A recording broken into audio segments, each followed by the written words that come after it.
Salut Zotac, c'est Notchan. Comment ça va? Bien? Moi, je sais pas trop. En fait, pour tout vous dire, je suis sidéré. Oui, ça doit être ça. Sidéré. Laissez-moi vous expliquer. Vous avez 2 minutes? Ce sera pas long. Il y a quelques jours, dans le métro... Bah oui, je prends le métro. On me glisse dans la main le journal gratuit 20 minutes, pour ne pas le citer, daté du vendredi 6 mars 2015. Je passe rapidement sur la couverture aux accents complotistes, je survole les articles sur la grippe, ainsi que les petites brèves alarmistes du style « Les smartphones sont aussi des nids à virus » ou encore « La superbactérie frappe encore à Los Angeles ». Quand soudain, je suis arraché de ma confortable léthargie. Un titre me saute aux yeux. On s'est pas mal démerdé. Il s'agit d'une interview de Bernard Minet. L'ancien musclé pose hilar sur une photo qu'on devine prise dans les locaux du magazine. Cette interview, qui s'annonce brillante, comme nous allons le voir, et sans vouloir spoiler, est publiée dans la page culture du magazine. Ça commence bien. Pour être plus précis, c'est en fait une sorte de question-réponse avec les lecteurs de 20 minutes. Le but principal est de promouvoir le bouquin qui vient de sortir. Ma vie de folie. Je commence donc ma lecture. Première question... Et bam! Première claque. Un internaute lui fait remarquer que les séries animées diffusées dans le Club Dorothée sont maintenant diffusées avec leur générique japonais original. L'intéressé répond ceci: ces dessins animés étant destinés à un jeune public dans un pays francophone, il semblait normal que l'on chante dans la langue du pays de diffusion. Me souhaite, pourquoi pas après tout. Mais dans ce cas, ça n'explique pas pourquoi Abe n'a pas simplement traduit les génériques en gardant la musique originale, comme c'était le cas pour certaines grandes séries comme Goldorak ou Candy Candy. Et surtout, ça n'explique pas pourquoi chaque générique était systématiquement remplacé par une autre chanson, interprétée par les artistes de l'écurie Abe. Goldorak et Candy, justement, disposaient déjà de génériques en français. Des génériques remplacés par de nouvelles versions typiques des musiques Abe Productions dès leur arrivée au Club d'eau. Candy, Candy. Mais ce n'est pas tout. Voici ce que Minet assène juste après. Je trouve qu'à cette époque, certains génériques japonais n'étaient vraiment pas terribles musicalement parlant. Cela ressemblait à ce que l'on appelait en France la musique au kilomètre. Non mais là, c'est l'hôpital qui se fout de la charité. Même pas en fait, c'est Max Pécasse qui se moque de Sergio Leone. C'est la carte perforée qui vanne le disque SSD. C'est Transformers 2 qui se gousse de Pacific Rim. Alors pour Monsieur Minet, la production musicale japonaise, c'est de la musique au kilomètre. C'est-à-dire de la musique sans personnalité, produite à la chaîne, toujours sur le même modèle. Écoutons quelques-uns de ces génériques en version japonaise, choisis parmi les plus grands succès du Club Dorothée. Pegasus Fantasy du J-Rock donc, classique et très bien produit.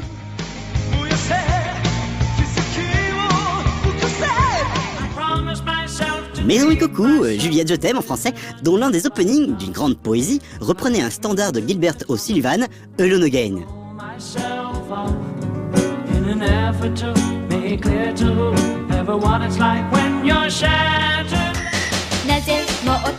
Ranin 2000, J-pop fun et sautillante.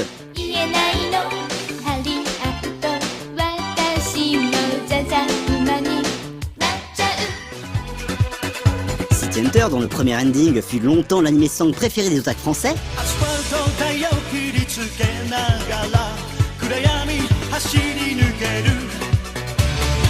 Et enfin, Sailor Moon avec Moonlight Densetsu, un opening dans la pure tradition des génériques d'anime de la Toei.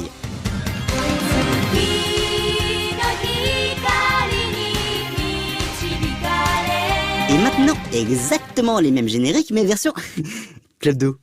Les chevaliers du Zodiac sont toujours à l'attaque. Juliette, je t'aime, vraiment c'est bien toi la plus jolie. Ranma, un demi, moitié soleil et moitié pluie. Niki Larson, ne crains personne, Niki Larson, son nom résonne. Sailor Moon, une fille pas comme les autres. Oh, pas besoin d'être un fin mélomane pour voir de quel côté se trouve la qualité et l'originalité. De quel côté on trouve la répétition, la facilité et le nivellement par le bas. Je tiens à rajouter que le générique image originale est réalisé pour coller parfaitement à la musique. Alors que les montages AB faits à la va-vite se contentaient de prendre quelques plans des premiers épisodes et de les coller les uns à la suite des autres. Je pense aussi aux BGM des épisodes qui font souvent référence au thème de générique. Une référence qui disparaît dans ce saccage généralisé.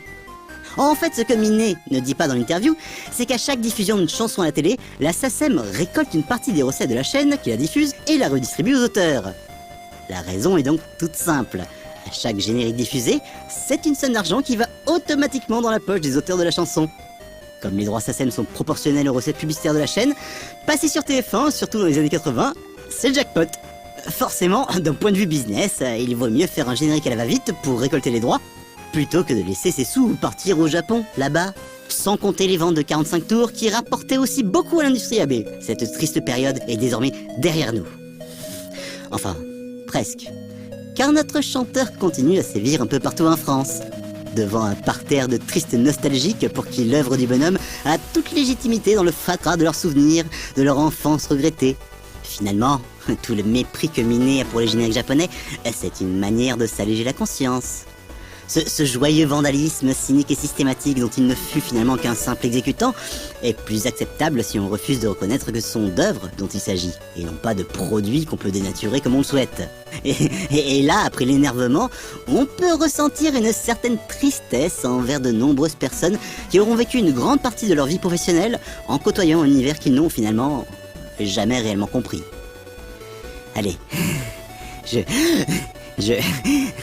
je respire bien à fond, je me calme, et je vous dis à bientôt les otaques.